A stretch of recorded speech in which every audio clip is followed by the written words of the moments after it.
180205609 dari kelas Ilmu Hukum B. Nah, di sini saya akan sharing-sharing tentang mengenai poin-poin apa saja yang saya dapat dari bab 2 tentang prinsip-prinsip HAM dalam hukum HAM internasional di dalam buku yang sudah direkomendasikan oleh Pak dosen. Nah, langsung saja pada pembahasan. Beberapa poin-poin penting yang sudah saya tulis di papan, bahwasanya yang pertama, prinsip-prinsip dasar hak asasi manusia dalam hukum HAM internasional. Yang pertama, ada prinsip kesetaraan, yang mana dalam hak asasi manusia dituntut adanya perlakuan setara terhadap sesama manusia. Kesetaraan juga dapat dicapai dengan tindakan afirmatif. Apa itu tindakan afirmatif? Tindakan afirmatif adalah diskriminasi positif. Contohnya seperti ini, apabila suatu perusahaan membuka lowongan pekerjaan dan ternyata yang pelamar pekerjaan tersebut kebanyakan dari kaum laki-laki, maka perusahaan bisa melakukan tindakan afirmatif dengan mengambil pekerja perempuan hanya dengan alasan sudah terlalu banyak pelamar pekerja yang laki-laki. Yang kedua, prinsip non-diskriminasi. Nah, di dalam HAM ini sangat ditekankan untuk tidak melakukan diskriminasi. Dan diskriminasi itu ada diskriminasi langsung dan diskriminasi tidak langsung. Diskriminasi langsung adalah suatu tindakan perbedaan perlakuan terhadap seseorang atau kelompok, yang mana bisa berdasarkan warna kulit, ras, suku, dan lain-lain. Contohnya di Afrika itu ada kebijakan politik atau perbuatan apartheid, yang mana kebijakan politik pemerintahan Afrika itu membedakan rakyatnya berdasarkan warna kulit. Nah, contoh dari diskriminasi tidak langsung adalah pembatasan kehamilan. Maka dari dampak dari kebijakan pembatasan kehamilan tersebut lebih berdampak kepada kaum perempuan. Padahal sebenarnya kebijakan tersebut dibentuk bukan tujuan untuk diskriminasi, tapi secara tidak langsung efeknya dapat dilihat sebagai diskriminasi. Yang ketiga adalah prinsip kewajiban positif untuk melindungi hak-hak tertentu, yang mana di sini negara dituntut harus memperhatikan demi terpenuhinya hak-hak dan kebebasan-kebebasan rakyatnya. Sekarang kita bahas mengenai hak-hak yang terdapat dalam HAM. Itu ada hak yang non-derogable rights dan ada yang derogable rights. Apa itu non-derogable rights? Non-derogable rights adalah hak yang tidak bisa dibatasi dalam keadaan apapun. Contohnya, hak sipil politik. Contohnya adalah hak untuk hidup. Nah, di sini negara hadir to protect, untuk melindungi, hanya sekedar melindungi. Nah, pada derogable rights atau hak-hak yang dapat dibatasi dalam keadaan darurat. Contohnya hak ECOSOC tentang perserikatan buruh, di mana negara boleh membatasi aktivitas serikat buruh apabila mengganggu ketertiban umum demi menjaga hak-hak manusia lain.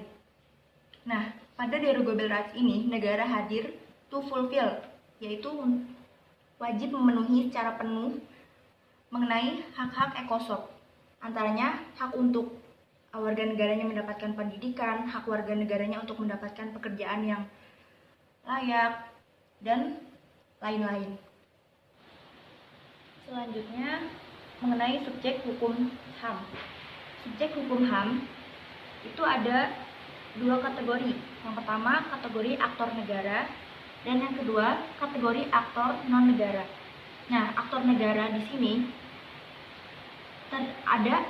terdiri dari negara dan organisasi internasional. Di sini negara menjadi subjek hukum HAM yang paling utama. Kenapa? Karena Dari kesemua subjek hukum yang lain ini itu berada pada negara, sehingga negara memiliki ikatan yang kuat terhadap kesemuanya ini. Dan yang kedua adalah aktor non-negara. Itu ada korporasi internasional, kelompok bersenjata, ada individu, kelompok lain, yaitu terdiri dari orang-orang pribumi, suaka, dan mayoritas, dan minoritas, dan juga individu. Di sini dianggap sebagai subjek hukum yang berpotensi menjadi pelaku pelanggaran HAM. Kenapa? Karena di sini bisa dilihat korporasi internasional itu dianggap mereka suatu kesatuan yang kuat, bahkan mereka bisa memiliki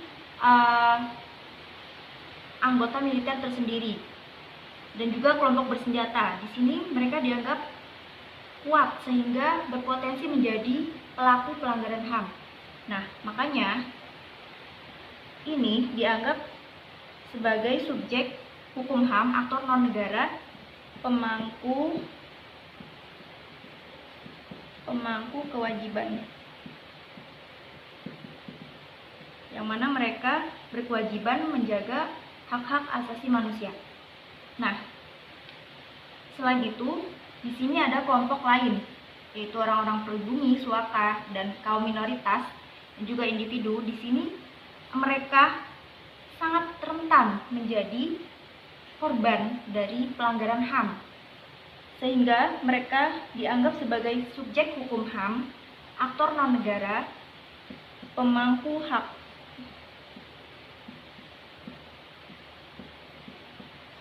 Sehingga mereka sangat memiliki hak, diberikan hak untuk mendapatkan hak asasi manusia. Nah, di sini negara tidak memiliki hak, melainkan hanya memiliki kewajiban untuk memenuhi hak asasi manusia dari semuanya ini. Nah, di sini ada individu sebagai subjek hukum HAM, aktor negara pemangku kewajiban, dan juga sebagai subjek hukum HAM aktor non-negara sebagai pemangku hak. Kenapa? Karena individu juga dapat berpotensi menjadi pelaku pelanggaran HAM, dan selain itu individu juga dapat berpotensi menjadi korban pelanggaran HAM. Seperti itu. Selanjutnya mengenai sumber-sumber HAM dalam hukum HAM internasional.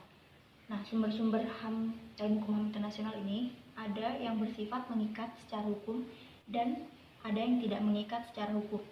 Nah, yang bersifat mengikat secara hukum itu ada hukum kebiasaan internasional, yang mana kebiasaan ini terbentuk akibat pertukaran kebiasaan antara negara-negara dalam kurun waktu tertentu, sehingga hal tersebut dijadikan sumber-sumber HAM. Nah, yang kedua ada perjanjian internasional. Dia bersifat mengikat secara hukum karena dibuat oleh para pelaku hukum internasional, sehingga mengakibatkan adanya hak dan kewajiban para pihak-pihak hukum internasional.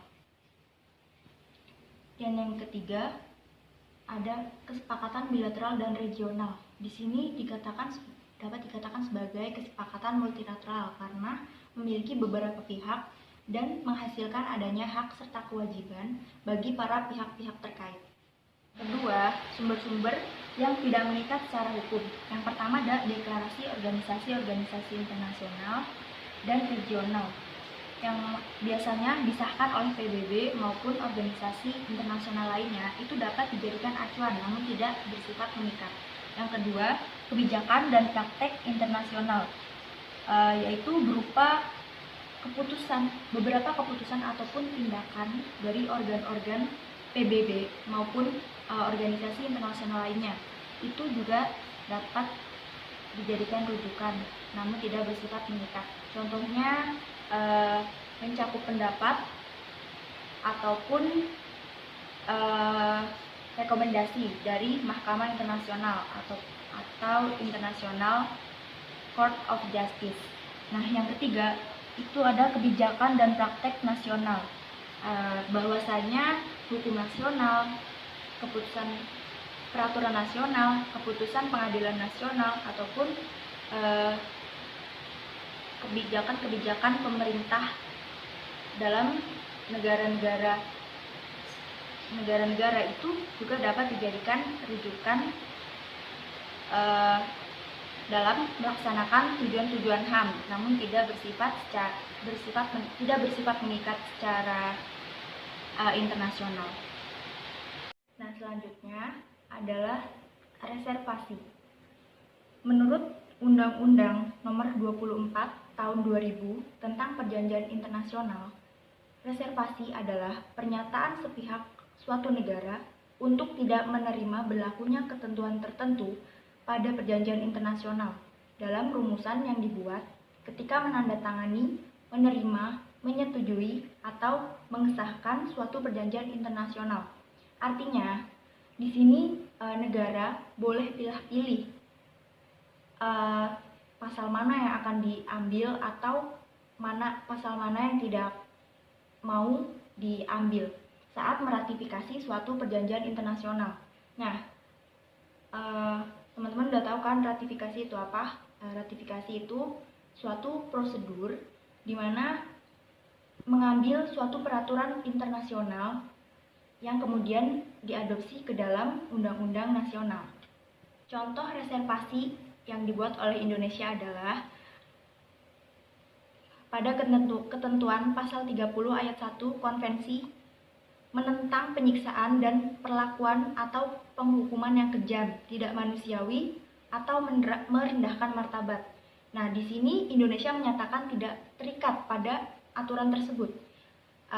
Oleh karena itu, di Indonesia masih menerapkan hukuman mati hingga sekarang. Nah, setelah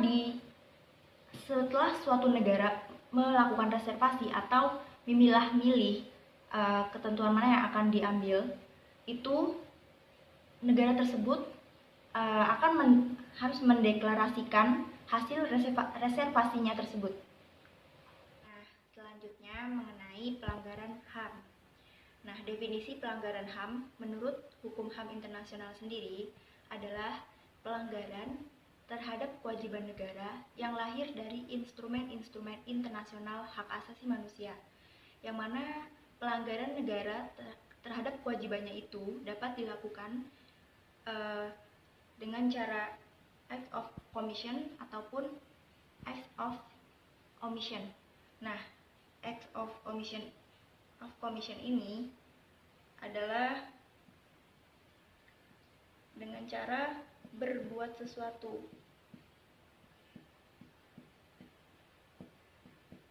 yang mana apabila negara dengan perbuatannya sendiri ataupun dengan berbuat sesuatu yang mengakibatkan adanya pelanggaran HAM. Nah, ataupun dengan cara act of omission atau tidak berbuat sesuatu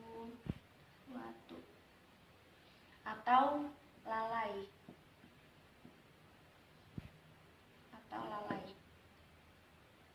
Nah, di sini apabila negara lalai terhadap kewajibannya memenuhi hak asasi manusia warga negaranya, di sini juga dikategorikan sebagai pelanggaran HAM. Nah, apabila ada indikasi pelanggaran HAM, maka dibutuhkan bukti pelanggaran HAM dengan cara pembuktian pelanggaran HAM itu sendiri dilakukan dengan metode pemantauan ataupun investigasi. Nah, dari dua metode, baik pemantauan maupun investigasi ini, nantinya dapat diketahui atau dilihat gambaran umum apakah negara tersebut sudah melaksanakan kewajibannya terhadap HAM atau belum melaksanakan kewajiban internasionalnya terhadap HAM. Nah, apabila sudah terbukti adanya pelanggaran HAM, diwajibkan adanya penyelesaian pelanggaran HAM. Nah, penyelesaian pelanggaran HAM sangat berguna bagi pemulihan hak-hak korban dan juga sangat berguna bagi agar tidak terulangnya pelanggaran serupa di masa yang akan datang. Seperti itu. Sekian sharing-sharing dari saya, kurang lebihnya mohon maaf. Wabillahi taufiq wal hidayah. Wassalamualaikum warahmatullahi wabarakatuh.